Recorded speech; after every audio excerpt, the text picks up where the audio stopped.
नमस्कार। आजकल देश में शराब बड़ी चर्चा में है। क्यों? क्योंकि दिल्ली में अरविंद केजरीवाल और उनके डिप्यूटी 150 करोड़ लीटर के लिकर स्कैम में फंसे हुए हैं। गोवा में स्मृति ईरानी की बेटी अवैध बार चला रही हैं और गुजरात में 53 लोग शराब पीकर मर चुके हैं। ये सब हाल में हुआ है। इसी बीच हमने छत्तीसगढ़ ने एक नया मुकाम हासिल कर लिया है। आज हम देश में नंबर 2 के स्थान पर पहुंच गए हैं शराबियों की संख्या के मामले में। नंबर 1 पर कौन है? नंबर 1 पर है अरुणाचल प्रदेश, जो कि बस्तर के साइज और पॉपुलेशन के बराबर है। वहाँ 53% लोग शराबी हैं। हमारे प्रदेश में करीब 30% यानी 2.5 करोड़ की जनसंख्या में, जिसमें बच्चे भी शामिल हैं, उनमें 75 लाख लोग शराबी हो चुके हैं।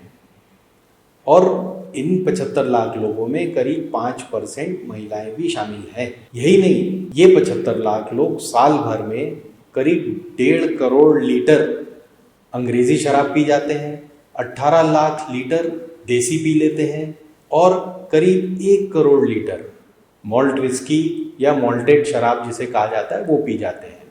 यानी साल भर में करीब 2.5 करोड़ लीटर शराब ही पी जा रहे हैं। ये शराबी एक बहुत महत्वपूर्ण काम कर रहे हैं। ये प्रदेश के एक्साइज डिपार्टमेंट को करीब 8,000 करोड़ सालाना का रेवेन्यू दे रहे हैं, जिससे कि प्रदेश की अर्थव्यवस्था कायम है। अब आप सोचिए कि 2.5 करोड़ लोग 2.5 करोड़ लीटर शराब साल भर में पी जा रहे हैं। इतना पानी भी पी रहे हैं कि नहीं पता।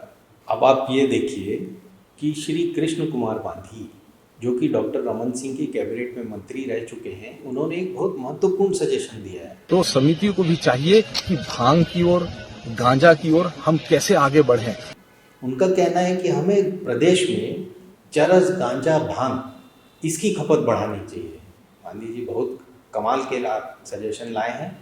इसी तरह के सजेशन धर्मलाल कौशिक और अजय चंद्राकर भी विधानसभा में दे रहे हैं। वो एक्साइज मिनिस्टर से कह रहे हैं कि साहब शराब अच्छी क्वालिटी की दिलवाइए, आजकल ज़्यादा पानी मिला हुआ आता है इसमें।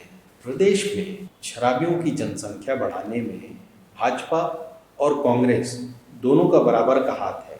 2010 में शराबियों की संख्या करीब 25-30 लाख थी। प्रदेश में करीब 15% शराबी थे, जो कि नेशनल एवरेज के बराबर है।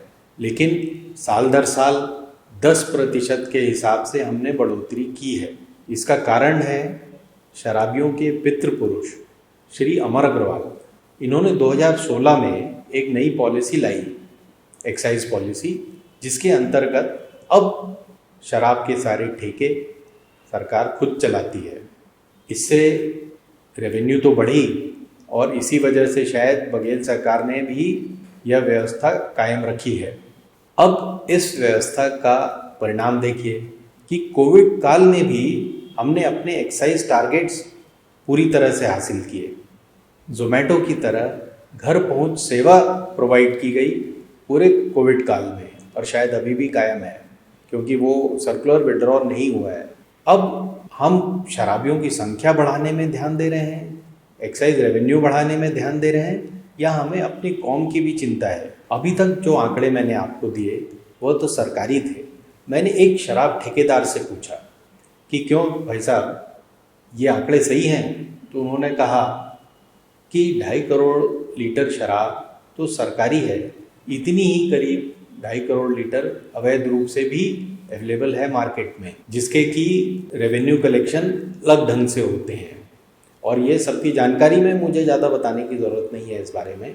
इस सब के अलावा करीब 30-40 लाख लीटर अवैध शराब आदिवासी इलाकों में छानी जाती है, जो सल्फी, ताड़ी और महुआ से बनती है। इस वक्त प्रदेश में करीब 5 करोड़ लीटर शराब अवेलेबल है हर साल। अब हम आते हैं शराबबंदी के सब्जेक्ट पे। शराबियों के पितृ पुरुष श्री अमर अग्रवाल ने जो व्यवस्था कायम की, उससे 2 वर्ष में ही शराबियों की संख्या इतनी बढ़ गई गांव-गांव में कि कांग्रेस को 2018 में एक अच्छा मुद्दा मिल गया शराबबंदी का। उन्होंने अपने घोषणा पत्र में, जिसे श्री TS सिंहदेव ने बनाया था, उसमें लिखा कि हम शराबबंदी लागू करेंगे। अब उस पर सिर्फ चर्चा होती है, शराबबंदी लागू करने का तो कोई सवाल ही नहीं उठता, क्योंकि दुकानों की संख्या भी बढ़ गई है, वहाँ पे एम्प्लॉयड लोगों की संख्या बढ़ गई है और शराब की खपत तो बढ़ ही गई है। अब आप सोचिए, इस प्रदेश के हर गांव में माता पिता परेशान हैं कि उनका बेटा शराबी हो गया है। ये 75 लाख लोग कौन हैं? ज़्यादातर इसमें से 18 से 35 वर्ष की आयु के लोग हैं, जो अब पूरी तरह से नाकारा होते जा रहे हैं। उनका काम में, नौकरी में या खेती किसानी में कोई मन नहीं लग रहा। तो आप सोचिए कि हमने शराबियों की संख्या बढ़ाई, रेवेन्यू बढ़ाया, लेकिन अपनी पूरी कौम को नपुंसक और नकारा भी बना दिया है। शायद 2030 तक हमारे प्रदेश में 20,000 करोड़ की रेवेन्यू हम प्राप्त कर सकें, लेकिन इसके साथ साथ 1.5 करोड़ लोग भी शराबी हो जाएंगे। सोचिए इस बारे में। हिंदुस्तान जिंदाबाद।